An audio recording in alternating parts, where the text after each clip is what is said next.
सुमन। Hi friend, हम आपका सुमन एक छोटा कजरी सुना रही हूँ। जैसा होगा वैसा कमेंट में बताना। आशा नहीं पूरा उम्मीद बा आप लोग के पसंद आए। आप लोग जहाँ से देख रहे हो मेरा चैनल, कमेंट में बताना कि आप लोग कहाँ से देख रहे हैं।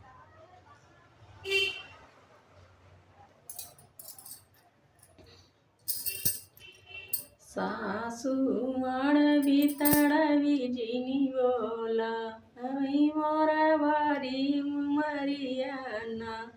सासू अड़वी तड़वी जिनी बोला अभी मोरा बारी उमरियाना।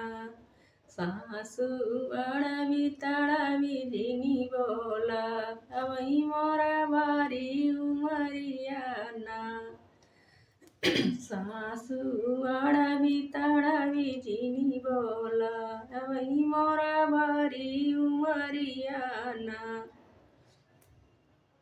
अपन चौका चूल्हा समार अभी मोरा बारी उमरियाना। अपन चूल्हा चौका समार अभी मोरा बारी उमरियाना। से चूल्हा चौका न हुई हम त बाबा का दुलारी। हमसे चूल्हा चौका न हुई अभी मोरा बारी उमरियाना। सासू अड़वी तड़वी जिनी बोला अभी मोरा बारी उमरियाना। सासू अड़वी तड़वी जिनी बोला अभी मोरा बारी उमरियाना। सासू अड़वी तड़वी जिनी बोला अभी मोरा बारी उमरियाना। हमसे झाड़ू पोछन होए अपने अपने चाचा कहाँ दुलारी अभी मोरा बारी उमरियाना। अपने चाचा कर है दुलारी अभी मोरा बारी उमरियाना। आपन पोछा पानी समार अभी मोरा बारी उमरियाना। सासू अड़वी तड़वी जिनी बोला अभी मोरा बारी उमरियाना।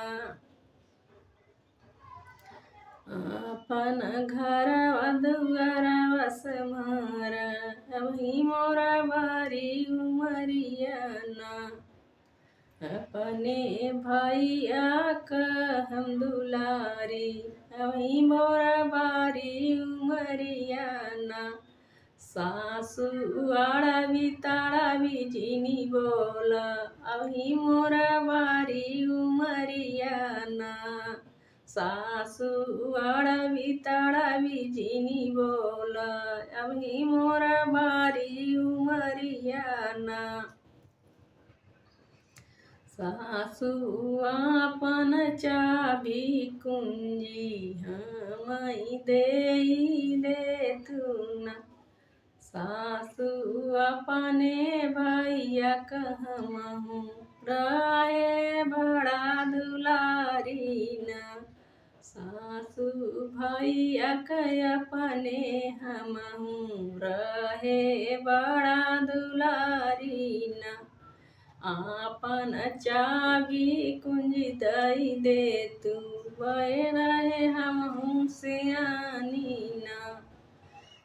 हराई चाबी कुंजी समरवई हम भये अब सियानी ना। सासू अड़वी तड़वी जिनी बोला अभी मोरा बारी उमरियाना।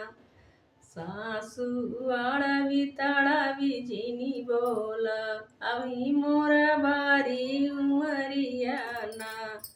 अपन अपन चूल्हा चौका समर अबही मोरा बारी उमरियाना सासू अड़वी तड़वी जिनी बोला अबही मोरा बारी उमरियाना।